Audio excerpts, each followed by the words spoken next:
Hi friends, I'm Penny Hunt, and this is Pennie Heart to Heart, day 31.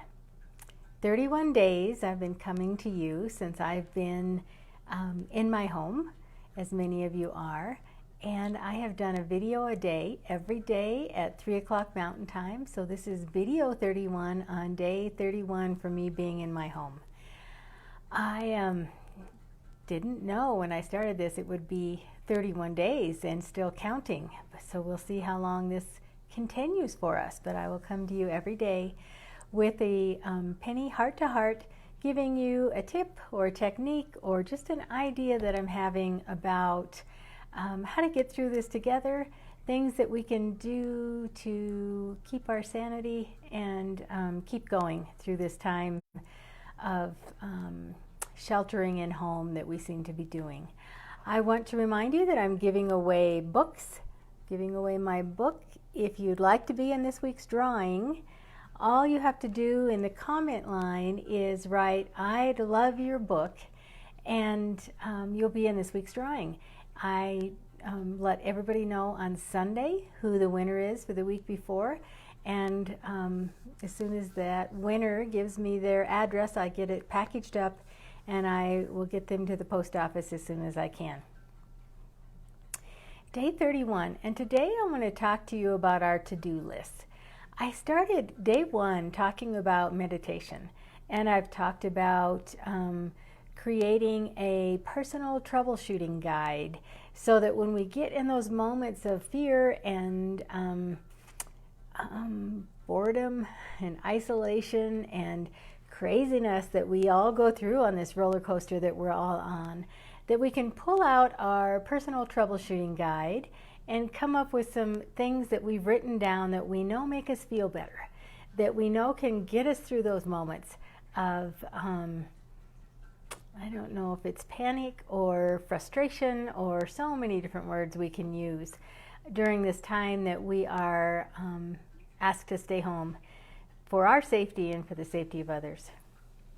So we talked about that, and I talked about making lists of things that make you feel good, foods that make you feel good, things that you can do to stay active, all different kinds of things that you want to accomplish. I've also spent some time talking to you about giving yourself permission not to do anything, because we've all had those days and those moments where we think, we don't feel like doing anything, and we don't want to be that overachiever that we see so many people doing, that are just cleaning out every inch of their house and getting so much accomplished, which is awesome. But many of us don't want to do that. And so I talked one day about giving yourself permission.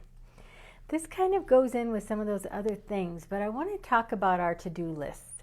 I am a list maker. I make lists for everything. I will make lists of things I need to do. I make lists of, when my kids were small, I'd have a list for each one of them. I'd make lists for Christmas shopping that goes all year round so that I keep track of who I've bought gifts for. I like to make lists. I'm a planner. I like to plan. Sometimes I wake up in the morning, the first thing I have is a whole list in my head of things that I want to do. And that is a lot of pressure we put on ourselves. It's a lot of pressure I put on myself. So I want to talk to you about how we make a to-do list. And we've been taught that you write to do, things to do across the top, and then you just list out everything that you want to accomplish in that day or maybe that week.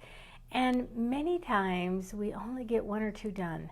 And then it sets us up for feeling disappointed, feeling like we're not good enough, like we didn't accomplish, and then we lay in bed that night and we run through in our mind everything that we didn't get done. And that keeps us from sleeping, because then we worry about, well, if I didn't get everything done today, I've got to add all of that to my to-do list for tomorrow, and then my list is twice as long for the next day. So we put this kind of pressure on ourselves all the time. So what I'm asking you to do today is, instead of labeling your list a to-do list, what if you looked at it differently? What if you looked at it as things that you would love to do, things that I want to do, and title it with because I believe words matter. Title it things I'd love to do, things I want to do. Think about how in life, so many times we get what we ask for, we get what we want, and then when we get it, it's a little bit overwhelming. And overwhelm is a big word that's happening to all of us right now. Even if we don't have a lot to do, we feel overwhelmed by what's going on in the world and overwhelmed by not being able to leave our homes, except for those grocery runs. And if you are still working, you feel overwhelmed by being out in the middle of it. And the folks that work at the grocery stores have to be just overwhelmed with the amount of people coming in and the anger and frustration of the shoppers. It's just, we're just in overwhelm would be a great word for this whole time that we're going through. So if you think about how you get what you ask for in life, maybe you wanted children, you couldn't wait to have children, and then when you have them, as they grow up, you have so many activities to take them to, and you're rushing them to school. And many times I remember when my 3 kids were small that I would be overwhelmed with everything that I had to do. And if you can stop in the middle of it and realize that this is what you wanted more than anything, was to be a parent. And now you get the joy of taking them to their activities. And so it's all how we look at it. We can allow ourselves to get overwhelmed very easily. I do it all the time. Overwhelm is the emotion that takes me down the quickest. And so if we can just change our mindset of how we look at our to-do list and everything that we have going on in our life.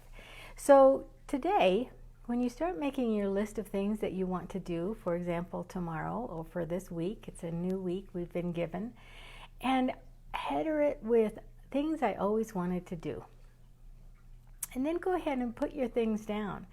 But if you just have the mindset, things that I always wanted to do, you might not put as many things on the list, because if it's something you really didn't want to do and don't have to do, here's the trick. So many of the things that we put on our lists, we don't have to do. We think we have to do it all. And we have to do this and we have to do that. When you think about it, what do we really have to do in life? We have to breathe. That is a good thing. But our body does that for us. We have to breathe. And if you do have children, take care of the children. Feed the babies. That is something that you have to do. Feed those babies. But short of that, I know we have rent to pay and mortgages to pay and groceries to buy, so you probably have to have some kind of income. So a job would be a good thing, and I know that is an overwhelm issue right now, whether you are out there working or whether you have been told to stay home and you're worrying about a paycheck. But short of that, all of these things that we put on our to-do list are really things we don't have to do. I wrote about this and I included the writing in this narrative above that I include with this video, so you can go in and read it. But I just think there's so many things we don't have to do. If you put laundry on your list for the day and you're like me staying at home, I will tell you I'm mostly in workout clothes or exercise clothes or jammies because we're not going, not seeing anybody. So do you really have to do laundry if you have a whole list of things that you have to do on your to-do list? So think about that word HAFTA and how often we tell ourselves we have to do this and we have to do that. What do you really have to do? Break it down to what you really want to do, what you really love to do. And if you're like me, I'm not a person who loves to exercise, just not. But if you look at it like, I would love to fit in those jeans, I would love to look good in those clothes, whatever it is, change your mindset of how you look at it. You don't have to do much, but would you love to do something? How much would you love to do this? I get to do that. I get to take those kids to their activities because I'm so lucky that I have the children that I do. And just change your mindset from your have to list, your to-do list, to I'd love to, I get to, I want to, and have a list titled like that so it makes you feel good just to read it. And then as we talked before, give yourself permission if you don't get it all done or if you don't want to do something that day. I really wanted to talk to you about that because I think overwhelm is such a huge part of what we're going through right now. And I think we've all got so much pressure, so many ways, even if it's just that you're sitting in your home and you're watching TV and you're listening to the news and you're bored. We are overwhelmed with so many different things that it all adds up together. I so appreciate you stopping in to listen to me today. Remember, if you want to be in the drawing for my book, just write in the comment line, "I love your book," and you'll be in the drawing for this week's book. And if you already have it, you can always give it away if you're the winner. So I invite you to write "I love your book" in the comment line. I also invite you to share this with others. I have been uploading these videos to my YouTube channel, so this will be the 31st video on top of, I've already had 100 videos on there before this. So these are 31 new videos in the last 31 days up on my YouTube channel. And if you haven't subscribed to that, I would invite you to do that as well. I will be here tomorrow with a different topic. Tomorrow will be day 32. And we'll just see how many days we do this for. I am Pennie Hunt. This has been Pennie Heart to Heart. Thanks for watching.